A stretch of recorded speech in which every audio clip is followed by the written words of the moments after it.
Hi friends, welcome back to Sai Surya cooking channel. ఈరోజు అయితే egg cook చేసుకుందామండి.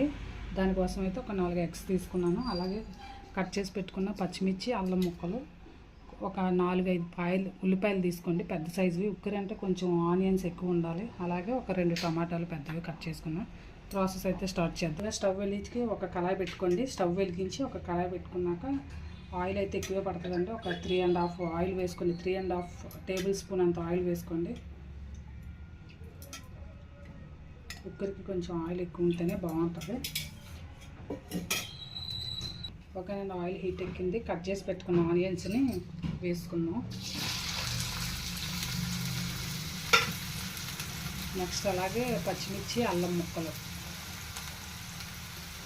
ఇవన్నీ కూడా గోల్డ్ కలర్ వచ్చే వరకు వేయించుకోవాలండి.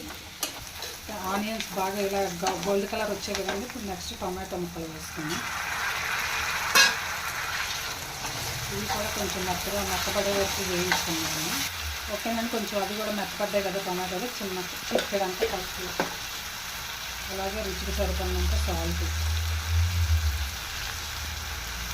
నెక్స్ట్ కొద్దిగా ఒక 1 స్పూను ధనియా పౌడర్, కొద్దిగా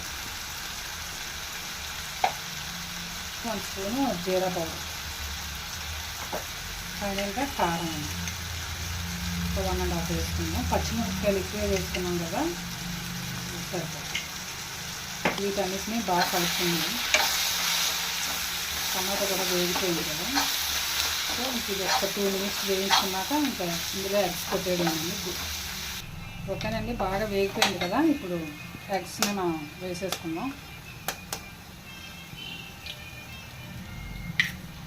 అలా ఎగ్స్ అన్నీ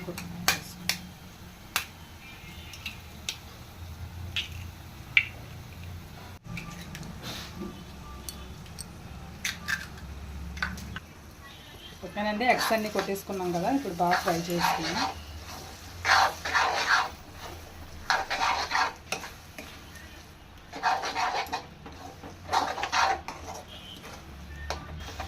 ఓకేనండి, ఇగో ఎగ్ కుక్కర్ రెడీ అయిపోయింది. అంటే మనం చపాతీ అయినా రైస్ అయినా దేనికైనా కూడా చాలా బాగుంటుంది. కొన్ని ప్లేసుల్లో అయితే దీన్ని పొరట అంటారు, కొంతమంది ఎగ్ ఫ్రై అని కూడా అంటారు కదా. ఇది ఇంకొక 2 మినిట్స్ బాగా వేయించుకున్నాం అనుకోండి, చాలా బాగుంటుంది. ఓకేనండి, కంప్లీట్ అయిపోయింది. స్టవ్ ఆఫ్ చేసుకొని ఒక డిష్లోకి వేసేసుకుందాం. ఓకేనండి, చాలా వేడివేడిగా రుచికరమైన ఎగ్ కుక్కర్ రెడీ అయిపోయింది. సో మీరు అయితే దీన్ని రైసు, చపాతీ ఏదైనా అంటే పులక చాలా బాగుంటుందండి. ఎక్సలెంట్ టేస్ట్తో మీరు కూడా ట్రై చేసి టేస్ట్ చేసి మీ ఫ్రెండ్స్కి కూడా షేర్ చేసి నచ్చితే కనుక కామెంట్ పెట్టండి. అలాగే like and subscribe my channel. Bye friends, మళ్ళీ నెక్స్ట్ వీడియోలో ఇంకో వంటతో కలుద్దాం.